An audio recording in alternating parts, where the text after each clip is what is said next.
Go ahead, sir. Thank you, Hilda. Chairperson Maroney, De Agostino, ranking members Rutigliano, Ciccarella, members of General Law. My name is Jason Teal. I'm a community activist and a social entrepreneur who develops businesses and nonprofits that work in an integrated fashion to better my community, create jobs, and build brands. I'm the vice president of the Connecticut NAACP, and I founded a nonprofit called Change the Play that works with at-risk youth around career development and entrepreneurship. Today, I'm addressing you as CEO of Nova Farms. Nova Farms is the largest fully integrated outdoor cultivator in the Northeast. We've been approved by the Social Equity Council as a social equity applicant, and we're excited to bring our top-notch experience to Connecticut. I thank this committee for yielding Representative Santiago's time to me to testify in support of Section 9 of House Bill 5150, which will simply allow outdoor cultivation to operate in the towns that have a disproportionately impacted area within its borders. Outdoor cultivation made the most sense to me due to the low economic barrier, speed to market, and environmental benefits of the business. Instead of a $20 million plus build, I can have a farm up in for a couple $1 million. Now I don't have to take a convertible note and lose my business. Instead of an 18-month build out, I can have a farm up in a few months. We use rainwater and light to power our farm. Far less water consumption, and we won't tax the energy grid, which we already know is not in the best shape. Originally, we set out to site our farm in Morris, and the town implemented a referendum banning cultivation just as I was going for zoning. I proceeded to search for a farm in the DIA over the next several months, but finding a farm in a small census tract of the DIA was nearly impossible. I began to speak to legislators last session, but I think it was a little too late to really get any movement, to really get anything done, and I don't really recall any legislators telling me that a small tweak to allow farms to operate on farmland was unreasonable.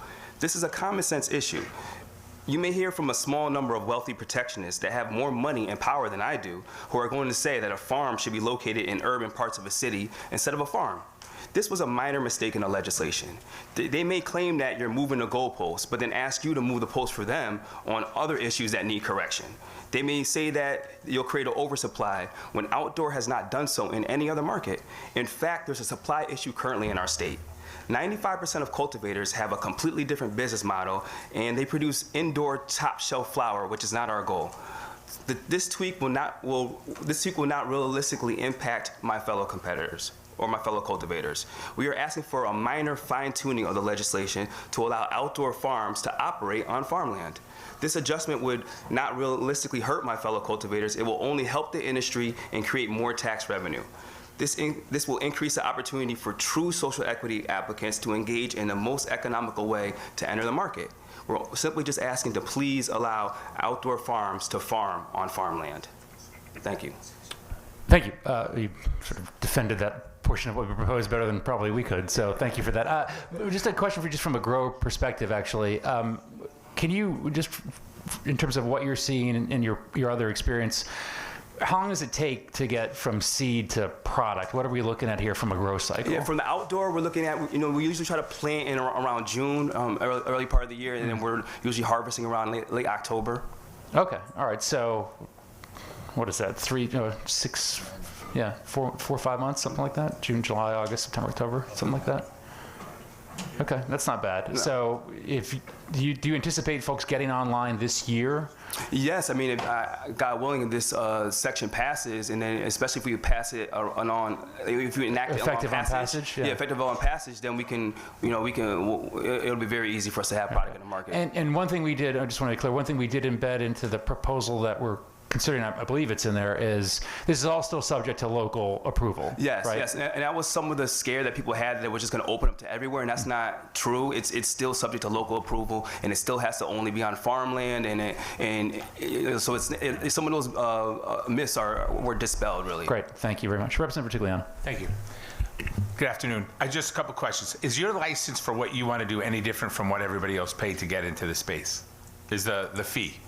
No, my fee's the same. Fee's the same. And a question that came from others that they wanted me to ask: how do you secure outdoor grow?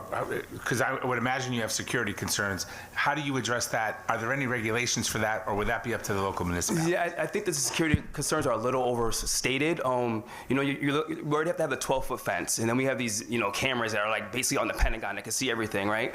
And then to even logistically to really make off of something, you'd have to scale a 12-foot fence, right? Then rip a tree out of the ground. But then not only would you have to rip the tree out of the ground, you have to guess the exact time when the tree was budding, right? Because then you're just going to pull the tree out and it's going to be nothing. So then you have to guess the exact time the tree is budding. You got to scale a 12-foot fence. You got to rip a tree out of the ground. Then you got to scale the fence you got to scale the 12-foot fence all the way back to get what, a half a pound of weed, a quarter pound of weed. So I think there's a lot, a lot better ways to make a little bit of money if you want to be a robber, right? So, so it just logistically it's very difficult, right? But yeah, and then also we have security. We'll have, if anyone touches that fence, the authorities will be called. So by the time you do all that, like you're not going to be looking really pretty. Great. I appreciate the answer. Thank you very much. Representative Ackert, please. Thank you, and I appreciate your testimony. When we first started talking this bill, I don't know how many years ago it's been, and I only thought we were growing these outside. I never thought about the greenhouse component.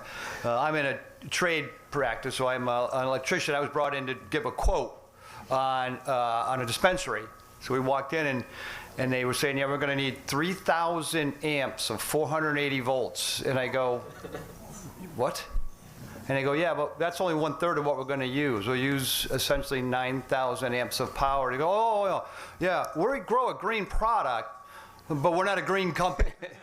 And so you're coming here and chatting up this is that you just think about it at points. You just go, yeah, we can grow. We're not the best place to grow with our temperatures, but thank you for being here and bringing your story to us. Well, appreciate it. Thank you, Mr. Chairman. That's great perspective, Representative Ackert. Thank you for actually bringing the committee's attention to that. Other questions from committee members in person or online? MJ, we good? We're good. Thank you very much. Appreciate your testimony. Thank you guys. Appreciate it.